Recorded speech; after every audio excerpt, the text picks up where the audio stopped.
একেই বলে ওস্তাদের মার শেষ রাতে। ইলেকশনের দিন যত এগিয়ে আসছে ততই একটার পর একটা মাস্টার স্ট্রোক দিয়ে যাচ্ছে বিজেপি। আর উল্টো দিকে ছন্ন ছাড়া অবস্থা এই রাজ্যের শাসক দল তৃণমূল কংগ্রেসের। কোন দিকটা ঢাকবে সেটাই তারা খুঁজে পাচ্ছে না। ফলে একদিকে যেরকম বিজেপিকে নিয়ে প্রবল চর্চা চলছে, সেটা নেগেটিভ হোক সেটা পজিটিভ হোক, তার ফলে কর্মী সমর্থক প্রত্যেকেই উজ্জীবিত হচ্ছে। পশ্চিমবঙ্গে পরিবর্তনের যে রেখা সেটা আরও বেশি স্পষ্ট হচ্ছে। অন্যদিকে টিম করে ক্রমশ নিজেদের শিখাটা যেন নিভিয়ে ফেলছে শাসক দল। ফলে পশ্চিমবঙ্গের 2026-এর বিধানসভা নির্বাচনের ইকুয়েশন ক্রমশ সাধারণ মানুষের কাছে স্পষ্ট হয়ে যাচ্ছে। আজকে একটার পর একটা ঘটনা ঘটলো যেখানে বিজেপি শিবির, গেরুয়া শিবিরের পজিটিভ পতাকাটা যেন আরও বেশি পতপত করে উঠতে শুরু করেছে। প্রথমেই যে ধামাকাদার নিউজটা এলো সেটা দিল্লি থেকে। হ্যাঁ, বাংলার খবর হলো দিল্লি থেকে এলো। আমাদের সোনার টুকরো ছেলে, টেনিসের মহাতারকা লিয়েন্ডার পেজ আজকে বিজেপিতে যোগদান করলেন এবং তিনি যোগদান করলেন কেন্দ্রীয় নেতৃত্বের হাত ধরে বঙ্গ বিজেপির প্রতিনিধি হিসেবে। সেখানে ডক্টর সুকান্ত মজুমদার উপস্থিত ছিলেন এবং সুকান্ত মজুমদার কিন্তু বলে দিলেন তাকে ভোটের রাজনীতিতে দেখতে চান, লিয়েন্ডার পেজকে ভোটের রাজনীতিতে তারা দেখতে চান। ফলে জল্পনা বাড়ছে। এখনও 6টা আসনে প্রার্থী ঘোষণা হয়নি। কৃষ্ণনগর উত্তর, কল্যাণী, দমদম উত্তর, মধ্যমগ্রাম, কলকাতা বন্দর এবং উলুবেড়িয়া পূর্ব, এই 6 আসনের কোনো একটি আসন থেকে কি লিয়েন্ডার পেজ শেষ পর্যন্ত লড়বেন? এবার লিয়েন্ডার পেজের যোগদান যে রাজ্য রাজনীতিতে ঝড় তুলেছে এবং তৃণমূল কংগ্রেসকে ব্যাকফুটে ফেলে দিয়েছে, সেই ছবিটা স্পষ্ট হয়ে যাচ্ছে। আপনাদের নিশ্চিতভাবে মনে থাকবে 2021-এ নির্বাচন জেতার পর গোয়াতে নাকি সরকার গড়ার কথা দিয়েছিলেন আমাদের ভাইপো মনি এবং সেখানে গিয়ে শেষ পর্যন্ত এত বড় গোল্লা নিয়ে বাড়ি চলে এসেছিলেন। কিন্তু যাই হোক, সেখানে হাওয়া তোলার জন্য এই লিয়েন্ডার পেজকে, বাংলার ছেলেকে, সুদূর গোয়াতে গিয়ে যোগদান করিয়েছিলেন, কিন্তু তাতে কাজের কাজ কিছু হয়নি। আর আজকে লিয়েন্ডার পেজ যখন বিজেপিতে যোগদান করলেন তখন তারাই সেই ঘটনাকে তুলে ধরে যে গোয়ার পরবর্তী মুখ্যমন্ত্রী খুঁজে নিয়েছে বিজেপি, এইসব প্রচার করতে শুরু করছেন। অর্থাৎ লিয়েন্ডার পেজের যোগদানটার যে ইম্প্যাক্ট সেটা তৃণমূলের এই নেগেটিভ প্রচার থেকেই বিজেপি যেন বেশি করে ফায়দা পেয়ে যাচ্ছে। অর্থাৎ সব মিলিয়ে কিন্তু পজিটিভ হাওয়া বিজেপির দিকে আসছে। অন্যদিকে আরেকটা যেটা গুরুত্বপূর্ণ খবর সেটা হচ্ছে বিজেপির প্রার্থী তালিকা ঘোষণা। আপনারা জানেন যে বিজেপি কিন্তু 19টা আসনে এখনও প্রার্থী ঘোষণা করতে পারেনি। ফলে আপনারা রোজই আমাদেরকে জিজ্ঞেস করছিলেন, দাদা কবে ঘোষণা করবেন? কেউ কেউ তো মজা করে বলছিলেন যে বিজেপির এই প্রার্থী ঘোষণা খুব সম্ভবত 4 মে, রেজাল্ট বেরিয়ে গেলে তখন বোধহয় হতে পারে। তো সেই যে 13টা আসন বাকি আছে, 19টা আসন বাকি ছিল, তার মধ্যে 13টা আসনের প্রার্থী আজকে ঘোষণা হয়ে গেল এবং খুব গুরুত্বপূর্ণ, মোস্ট ইম্পর্টেন্ট যেটা, সেটা হচ্ছে একটা আসনের প্রার্থী তারা কিন্তু বদলও করে ফেললো এবং এই চেঞ্জেসটা কিন্তু খুব গুরুত্বপূর্ণ ছিল। এখন দেখুন, এতদিন ধরে যে চর্চাটা চলছে, তৃণমূল কবে প্রার্থী ঘোষণা করে দিয়েছে, ক্ষোভ বিক্ষোভ হচ্ছে, সেগুলো বেরিয়ে যাচ্ছে, এইসব নিয়ে যেরকম নেগেটিভ চলছে, সেরকম বিজেপির প্রার্থী কবে ঘোষণা হবে এই যে চর্চাটা, এটাও কিন্তু পজিটিভ সাবজেক্টের মধ্যে রয়েছে। ওভারঅল বিজেপিকে নিয়ে তো চর্চা চলছে। যাই হোক, যে 13 জন প্রার্থীর নাম ঘোষণা করা হলো তার মধ্যে অত্যন্ত গুরুত্বপূর্ণ প্রথম দিকের নামগুলো, কেননা প্রথম দফার যে নির্বাচন 23শে এপ্রিল, সেইখানে কিন্তু 2 জনের নাম বাকি ছিল, সেই নাম আজকে কমপ্লিট করে ফেললো। কুচবিহার জেলার 2টি আসন বাকি ছিল, সিতাই আসন, সেখান থেকে আশুতোষ বর্মার নাম এলো এবং নাটাবাড়ি কেন্দ্র থেকে গিরিজা শঙ্কর রায় তাকে প্রার্থী ঘোষণা করলো। এর পাশাপাশি আপনাদের নিশ্চয়ই মনে থাকবে কয়েকদিন আগে যখন আপনাদের জল্পনা প্রবলভাবে ছিল যে এই আসনগুলোতে কেন প্রার্থী ঘোষণা করা হচ্ছে না, তখন আমি একটা প্রতিবেদন করেছিলাম যে কাদের নাম নিয়ে আলোচনা চলছে, কারা সেখান থেকে টিকিট পেতে পারেন, এবং অনেক নামই কিন্তু সেই তালিকা থেকে এসেছে। যেমন আমি একটা নাম বলেছিলাম, বাগদা আসন থেকে কোনো এক কেন্দ্রীয় মন্ত্রীর স্ত্রীর নাম নিয়ে আলোচনা চলছে। আপনারা নিশ্চয়ই বুঝতে পারছেন, কিন্তু নামটা আমি বলছি না। এখানে আমি সোমা ঠাকুরের কথাই বলছিলাম, কেন্দ্রীয় প্রতিমন্ত্রী শান্তনু ঠাকুরের স্ত্রী। এখন বাগদা আসন, মতুয়া একজন মানুষকে চাই সেখানে ক্যান্ডিডেট হিসেবে, কেন্দ্রীয় মন্ত্রী স্ত্রী পশ্চিমবঙ্গ থেকে আছেনই 2 জন, সুকান্ত মজুমদার আর শান্তনু ঠাকুর। সুতরাং বুঝতে কারোর অসুবিধা হওয়ার কথা ছিল না, কিন্তু যেহেতু নামটা বলতে বারণ ছিল আমি বলিনি। তো সেই সোমা ঠাকুরই কিন্তু বাগদা আসন থেকে টিকিট পেলেন। উল্টো দিকে মগরাহাট পূর্ব আসন থেকে উত্তম কুমার বণিক টিকিট পেলেন। ফলতা আসনে দেবাংশু পণ্ডা, খুব দাপুটে নেতা, কিন্তু তাকে টিকিট দেওয়া হলো। সোনারপুর উত্তর, আমাদের একদম পাশের যে বিধানসভা রয়েছে, সেখান থেকে প্রাক্তন আইপিএস দেবাশিস ধরের নাম ঘোষিত হলো। এই নামটিও কিন্তু আমি বলেছিলাম যে দেবাশিস ধরের নাম নিয়ে প্রবল আলোচনা চলছে সোনারপুর উত্তর আসন থেকে। চৌরঙ্গী আসন থেকে কংগ্রেস থেকে আসা 4বারের কাউন্সিলর সন্তোষ পাঠক, তাকে টিকিট দেওয়া হলো এবং এই সন্তোষ পাঠকের কথাও আমরা বলেছিলাম। এবং সন্তোষ পাঠককে নিয়ে এসে টিকিট দেওয়ার মাধ্যমে ওই মধ্য কলকাতা অঞ্চলে কংগ্রেসের যে ভোট ব্যাঙ্কটা ছিল সেটা কার্যত বিজেপি খতম করে দিল, নিজেদের দিকে নিয়ে চলে এলো। এটা কিন্তু একটা মাস্টার স্ট্রোক হতে চলেছে। হাওড়া দক্ষিণ থেকে শ্যামল হাতিকে টিকিট দেওয়া হয়েছে, পাঁচলা আসন থেকে টিকিট পেয়েছেন রঞ্জন কুমার পাল। চণ্ডীপুর থেকে পীযূষ কান্তি দাস, স্থানীয় ছেলে, তাকে টিকিট দেওয়া হয়েছে। গড়বেতা থেকে প্রদীপ লোধা পেয়েছেন। মেমারি থেকে বন্ধুবর মানব গুহ, তার কথা বলেছিলাম, তিনিই টিকিট পেলেন। বারাবণী থেকে অরিজিৎ রায়কে টিকিট দেওয়া হলো এবং ময়নাগুড়ি যে আসনটি ছিল সেখানে কৌশিক রায়, যিনি তৃণমূল ঘুরে আবার বিজেপিতে ফেরত এসেছিলেন, তাকেই প্রাথমিকভাবে প্রার্থী করা হয়েছিল, যেটা নিয়ে কর্মীদের মধ্যে অসন্তোষ বাড়ছিল। সুতরাং তাকে সরিয়ে দিয়ে সেখানে ডালিম রায়কে টিকিট দেওয়া হলো। অর্থাৎ এখনও 6টি আসনের টিকিট দেওয়া বাকি রইল, সেটা নিয়ে জল্পনা জিয়ে রাখলো বিজেপি, কিন্তু সেটা 29 তারিখে ভোট হয়েছে, হয়তো আজকালের মধ্যেই সেটা আবারও ঘোষণা হয়ে যেতে পারে। সেখানে কয়েকটি নাম নিয়ে বেশ আলোচনা চলছে, কিন্তু এই যে প্রার্থী তালিকা হলো এটা কিন্তু ইম্প্যাক্টফুল হলো এবং এখনও প্রার্থী নিয়ে যে চর্চা সেটা কিন্তু জিয়ে রাখলো, যেটা পজিটিভ নোট দেবে। তবে এর মধ্যে সব থেকে গুরুত্বপূর্ণ নাম মানব গুহর টিকিট পাওয়া। তার যে টিকিট হতে পারে বিভিন্ন সূত্র থেকেই খবর পাচ্ছিলাম এবং এখানে একটি মানুষের কথা বিশেষভাবে বলতে হবে, সেটা হচ্ছে কার্তিক মহারাজ। তার আশীর্বাদ ছিল, তিনি মনে প্রাণে চেয়েছিলেন মানব গ্রহ টিকিট পান। আপনাদের নিশ্চয়ই মনে থাকবে লক্ষ্য কণ্ঠে গীতা পাঠ ব্রিগেডে যে প্রোগ্রামটি হয়েছিল তার আগে আমরা বহুজনই কিন্তু ছোট ছোটোভাবে এই গীতা পাঠের অনুষ্ঠান স্থানীয় স্তরে করেছিলাম, মানুষকে উৎসাহিত করেছিলাম ব্রিগেডের গীতা পাঠে যাতে আসেন। আমাদের সোনারপুর দক্ষিণেও আমরা সেই প্রোগ্রাম করেছিলাম। মেমারিতে মানব গুহ কিন্তু হিন্দুত্ববাদী সংগঠনদের নিয়ে কাজ করছিল দীর্ঘদিন ধরে এবং সেখানে মানব গুহ যখন সেই প্রোগ্রাম করে, সেই প্রোগ্রামের মঞ্চ থেকেই প্রথম কার্তিক মহারাজ একদম প্রকাশ্যেই বলে দেন যে মানব গুহর মতো মেরুদণ্ড সোজা রাখা সৎ মানুষকে, রাষ্ট্রবাদী মানুষকে আমরা কিন্তু বিধানসভায় বিধায়ক হিসেবে দেখতে চাই।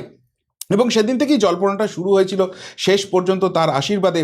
এবং অবভিয়াসলি বঙ্গ বিজেপির কথা বলতেই হবে, আমরা যারা বিভিন্ন সোশ্যাল মিডিয়ায় কাজ করছি এবং বারবার এই রাজ্যের যে অন্যায় হচ্ছে সেই তার বিরুদ্ধে প্রতিবাদ করছি, তার জন্য আমাদের প্রচুর খেসারত দিতে হয়েছে। মানবকে, শফিকুলকে, সন্ময়দাকে, রুদ্রদাকে জেল অবধি খাটতে হয়েছে।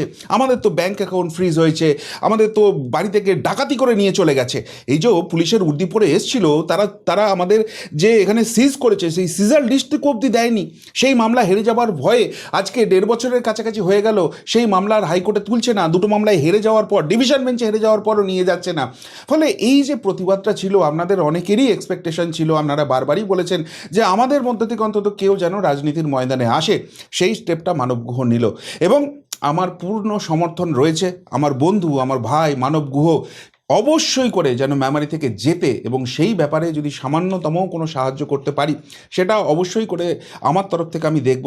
মানব টিকিট পাওয়ার পরই মানবের সঙ্গে আমার কথা হয়েছে এবং অবশ্যই আজকে যেহেতু টিকিট পেয়েছে, প্রচুর কর্মী সমর্থকের আবেগ রয়েছে, তাদের সঙ্গে কথা বলছে, বিভিন্ন জায়গা থেকে ফোন আসছে, বিজেপির তরফ থেকেও বহু ফোনাফোনি তাকে করতে হচ্ছে, খুব ব্যস্ত রয়েছে, কিন্তু খুব অল্প বার্তার মধ্যেই বলেছে যে পরবর্তীকালে আরও কথা বলবে, আরও অনেক কিছু ব্যাপার রয়েছে, তো সেগুলো দেখা যাক ভবিষ্যতে কী জায়গায় দাঁড়ায়। কিন্তু মানব গুহর এই টিকিট পাওয়া, এই রাজ্যের যে মেরুদণ্ড সোজা রাখা প্রতিবাদী মানুষগুলোকে বিজেপি কতখানি গুরুত্ব দেয়, কতখানি সম্মান দেয়, সেই জায়গা থেকেই কিন্তু স্পষ্ট হয়ে গেল। এবার আপনারা অনেকেই প্রশ্ন করছেন যে শফিকুল ভাই কেন টিকিট নিল না, বা আমি কেন টিকিট পেলাম না, মানব গুহকে টিকিট দিয়েছে আমাকে টিকিটের কথা বলেনি। দেখুন, এই সব কন্ট্রোভার্সিয়াল কথাবার্তা বলবেন না, প্রত্যেকেরই একটা নিজস্ব চয়েস আছে। তো সেই জায়গা থেকে কেউ রাজনীতির অঙ্গনে এসে লড়াইটা করবে, কেউ সোশ্যাল মিডিয়া থেকে লড়াই করবে, কেউ প্রত্যেকেই নিজের মতো করে লড়াই করবে, কিন্তু আমি প্রত্যেককেই একটা কথা বলবো যে কে প্রার্থী কী প্রার্থী এসব ভাবার দরকার নেই। এই রাজ্যে যদি পরিবর্তনটা করতে না পারেন 2026-এর 4 মের পর এই রাজ্যের হিন্দু বাঙালিদের অবস্থা ওই হরগোবিন্দ দাস, ওই চন্দন দাসের মতো হবে। যে মোথাবাড়ি আপনারা খবরে দেখেছেন, যে শামসেরগঞ্জের কথা আপনারা শুনেছেন, যে মহেশতলার কথা শুনেছেন, সেটা দিকে দিকে দিকে দিকে হবে এবং 2021-এ ভোট পরবর্তী হিংসা কি দেখেছেন তার থেকে অনেক অনেক মারাত্মক ঘটনা হতে পারে। ভাইপো হুঙ্কার দিয়ে রেখেছে 26-এর পর সবাইকে দিয়ে জয় বাংলা বলাবে, ওই বাংলাদেশের স্লোগান, মানে কি পরিমাণ এখানে পরিমাণে অ্যাপিজমেন্ট বাড়বে বুঝতে পারছেন। এখানে দিদিমণি হুঙ্কার দিয়ে রেখেছে যারা বিজেপি করে তাদেরকে বাড়ির বাইরে নাকি পোস্টার টাঙানো করাবে, জীবনে আর বিজেপি করব না। কি পরিমাণ সন্ত্রাসটা করবে এরা বুঝতে পারছেন, কিভাবে এরা মানসিক প্রস্তুতি নিয়ে আছে। সুতরাং কোনো ভুল নয়, এই মানবের মতো মানুষগুলোকে বিজেপি টিকিট দিচ্ছে মানে এই রাজ্যের সত্যিকারের পরিবর্তন করতে চায়, সৎ মানুষদের নিয়ে তারা কিন্তু রাজ্যটাকে সোনার বাংলায় পরিণত করতে চায়, সেই বার্তা কিন্তু স্পষ্ট করছে। সুতরাং বিরোধী হিসেবে বিজেপির এই সদর্থক ভূমিকা সেটাকে ব্যর্থ হতে দেবেন না। 23 তারিখ 29 তারিখ যার যেখানে ভোট আছে সমস্ত কিছু ভুলে গিয়ে সেদিনকে ভোটটা দিন, অন্য মানুষকে উৎসাহিত করুন। এই লড়াই বাঁচার লড়াই, এই লড়াই আমাদের হিন্দু বাঙালিদের শেষ অস্তিত্ব রক্ষার লড়াই। এই লড়াই যদি আমরা জিততে না পারি আমাদের অস্তিত্ব কিন্তু সত্যি সত্যি সংকটে পড়ে থাকবে এবং আমরা বেঁচে থাকবো কিনা সেইটা নিয়ে প্রশ্ন থেকে যাচ্ছে। যাই হোক, পজিটিভ নোট, মানবের টিকিট পাওয়া তো অবশ্যই রয়েছে, কিন্তু তার বাইরেও একাধিক পজিটিভ নোট রয়েছে। ভোটের আগে ঝাড়গ্রামে শক্তি বাড়ালো বিজেপি, বাঁশ কেটে রাখতে বললেন দিলীপ ঘোষ কিন্তু আবারও পুরনো ফর্মে ফেরত চলে এসছেন। তার যে জোশিলা কথাবার্তা, যেটা তো হয়তো বিরোধীরা খুব নাকটাক কুচকোই, কিন্তু কর্মী সমর্থকরা প্রচণ্ড উজ্জীবিত হয়, সেই ভূমিকায় দিলীপ ঘোষ ইজ ব্যাক। এবং প্রত্যেকটা জায়গায় যেখানেই তিনি যাচ্ছেন সেখানেই কিন্তু একটা বেশ বড় রকমের বিজেপি কর্মী সমর্থকদের মধ্যে ঢল দেখা যাচ্ছে। শুধু তাই নয়, বিরোধী শিবিরে যারা রয়েছেন তারাও বুঝতে পারছেন পরিবর্তনের হাওয়া কতখানি পোক্ত হয়েছে। ফলে তৃণমূল বলুন, অন্য দল বলুন, সেই সমস্ত কিছু ছেড়ে এবার কিন্তু রাষ্ট্রবাদের পক্ষে মানুষ আসছে। এই যে ঝাড়গ্রাম জেলা, সেখানকার গোপীবল্লভপুর, সেখানে প্রায় 500 তৃণমূল কর্মী সমর্থক, বিভিন্ন পদাধিকারী তারা কিন্তু বিজেপিতে যোগদান করলেন। অর্থাৎ নিচু তলা কিন্তু বুঝতে পারছে এই রাজ্যে পরিবর্তন অবশ্যম্ভাবী, আর সেটা বিজেপির হাত ধরেই সম্ভব। এবং সেই হাওয়া কিন্তু যত দিন যাচ্ছে তত স্পষ্ট হচ্ছে। অন্যদিকে তৃণমূল কংগ্রেসের কি ছবি, তাদের যারা সর্বেসর্বা সেই ভাইপোমণি, তিনি সভা করতে গেলেন, সেখানে চেয়ার টেয়ার ছুড়িয়ে মারপিট হচ্ছে। সুতরাং বুঝতে পারছেন কোন দিকে হাওয়াটা রয়েছে, কিভাবে রয়েছে। সমস্তটাই কিন্তু পজিটিভ নোটে বিজেপির দিকে যাচ্ছে, কিন্তু সেই লড়াই শেষ হবে না যতক্ষণ না 23 তারিখ 29 তারিখ আমরা আমাদের ভোটদানের ডিউটি কমপ্লিট করতে পারছি এবং 4 মে বিজেপি তাদের যারা কর্মী সমর্থক রয়েছেন তারা গণনাটা সুষ্ঠুভাবে কমপ্লিট করাতে পারছে। সুতরাং কাজ এখন অনেকটা বাকি রয়েছে। এর মাঝখানে আরেকটা পজিটিভ খবর দিয়ে দিলেন শুভেন্দু অধিকারী। সকাল 6:10 মেসেজ আসে তৃণমূলের তরফ থেকে, তিনি জানিয়ে দিচ্ছেন এগরাতে তার পরিবারের সদস্য, তার দাদা দিব্যেন্দু অধিকারী, তিনি প্রার্থী হয়েছেন। সেখানে প্রচারে তিনি গিয়েছিলেন এবং সেখানে গিয়ে তিনি কিন্তু স্পষ্টভাবে জানিয়ে দিচ্ছেন যে তৃণমূল কংগ্রেসের লোকজনই বলছে যে আরেকটু জোর লাগান, মার্জিনটা বাড়াতে হবে। জিতছেন তো বটেই, আরও মার্জিনটা বাড়াতে হবে। এর মাঝখানে আরও গোদের উপর বিষ ফোঁড়ার মতো তৃণমূলের জন্য যন্ত্রণা বাড়ছে স্বপন নায়ককে নিয়ে। স্বপন নায়ককে এই এগরা পুরসভার চেয়ারম্যান ছিলেন এবং সেখানে যথারীতি তিনি রাজনৈতিক মতাদর্শের দিক থেকে অন্য পক্ষের হতে পারে, কিন্তু সেখানেও তো কিছু কিছু সৎ মানুষ, মেরুদণ্ড সোজা রাখা মানুষ থাকে। সেরকম একটা মানুষ, ওই 25-75-এর ভাগে তিনি বিশ্বাসী নন। ফলে তাকে সরিয়ে দেওয়ার জন্য অনেক চেষ্টা করেছিলেন এবং সরিয়েও দেওয়া হয়েছিল, কিন্তু শেষ পর্যন্ত মহামান্য কলকাতা হাইকোর্টের রায় নিয়ে তিনি আবার স্বপদে বহাল হয়ে গেছেন। নির্বাচনের আগে ডেফিনেটলি এগরাতে শাসক দলের মাথা ব্যথা বাড়লো, এই ঘটনা থেকেই স্পষ্ট হয়ে যাচ্ছে। অর্থাৎ কোনো কিছুই শাসক দলের পক্ষে পজিটিভ যাচ্ছে না, যেটুকুনি যা পজিটিভ হচ্ছে সবটাই কিন্তু বিজেপির পক্ষে, যেটা পরিবর্তনের পক্ষে অত্যন্ত সিগনিফিক্যান্ট। এবং এর পাশাপাশি বোধহয় সব থেকে বড় মাস্টার স্ট্রোকটা বিজেপি তুলে রেখে দিয়েছে।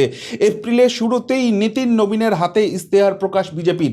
দেখুন, তৃণমূল কংগ্রেসও একটা ইস্তেহার প্রকাশ করেছে, ওই পুরনো মত নতুন মতলে পাবলিশ করার মতো ব্যাপার আর কি, পুরনো জিনিসই ঝাড়াই মোছাই করে এদিক ওদিক করেছে এবং সেটা নিয়ে মানুষের কোনো রকম কোনো আগ্রহ নেই। কিন্তু বিজেপির এই যে ইস্তেহার, সেটা নিয়ে মানুষের মধ্যে প্রবল উৎসাহ আছে। এখানে তো অলরেডি অমিত শাহজি অনেক কথা বলে গেছেন, 7th পে কমিশন গঠন হবে, নতুন সরকারি চাকরি হবে, সেখানে সরকারি চাকরিতে যুবকদের ক্ষেত্রে 5 বছরের এক্সটেনশন দেওয়া হবে, লক্ষ্মীর ভাণ্ডার যে রয়েছে সেই যে ভাতা সেটাকে বৃদ্ধি করা হবে, এরকম অনেক কথা বলা আছে। কিন্তু কংক্রিটলি বিজেপি কি চাইছে এই রাজ্যে পরিবর্তন ঘটালে? এই রাজ্যের অন্যায়গুলো নিয়ে, এই নেগেটিভগুলো নিয়ে মানুষ সবটাই জানে, সেই নিয়ে মানুষের খুব একটা ইন্টারেস্ট নেই। কিন্তু মানুষের ইন্টারেস্ট হচ্ছে বিজেপি যদি সত্যিই সরকার গড়ে, ডবল ইঞ্জিন সরকার যখন হবে, তখন এই বাংলার মানুষ কি পাবে, পশ্চিমবঙ্গের মানুষের জীবনের ঠিক কী উত্তরণ ঘটবে, ঠিক সেই জায়গাটাই এপ্রিলের শুরুতেই ধরছে বিজেপি। তারা ইস্তেহার প্রকাশ করছে এবং ডেফিনেটলি এই ইস্তেহার প্রকাশ করলে বিজেপির যে প্রচার তার ঝাঁজ অনেক বাড়বে। ফলে এই যে প্রার্থী প্রার্থী দেরিতে ঘোষণা করা হলো, সময়টা কিছুটা কম পাওয়া গেল, ওইসব কোনো ফ্যাক্টর হবে না। মানুষ কিন্তু ডিসাইড করে ফেলছে যে এবার কিন্তু পদ্মচিহ্নেই ভোটটা তারা দেবে, এবং সেক্ষেত্রে যখন ইশতেহার আসবে, ইশতেহারে এইসব পজিটিভ পয়েন্টগুলো আসবে, সেটা কিন্তু আরও জোরদার হবে, হাওয়া আরও জোরদার হবে। এবং যে আসন সংখ্যা এখন বোঝা যাচ্ছে ওপিনিয়ন পোলে, সেই সংখ্যা কিন্তু যত দিন যাবে আরও বৃদ্ধি হতে পারে, সেই টেন্ডেন্সি কিন্তু ক্রমশ স্পষ্ট হচ্ছে। ফলে সব মিলিয়ে একটা বেশ ফিল গুড ফ্যাক্টর রয়েছে, একটা বেশ পজিটিভ নোট রয়েছে বিজেপির পক্ষে। অন্যদিকে ছত্রখান রয়েছে প্রধান যারা শত্রু, প্রধান যারা প্রতিপক্ষ, সেই শাসক দল তৃণমূল কংগ্রেস। ফলে ক্রমশ কিন্তু বাংলায় 2026-এর বিধানসভা নির্বাচনের পর কোন ছবিটা আসবে সেটা কিন্তু স্পষ্ট হয়ে যাচ্ছে। কি বলবেন এই নিয়ে?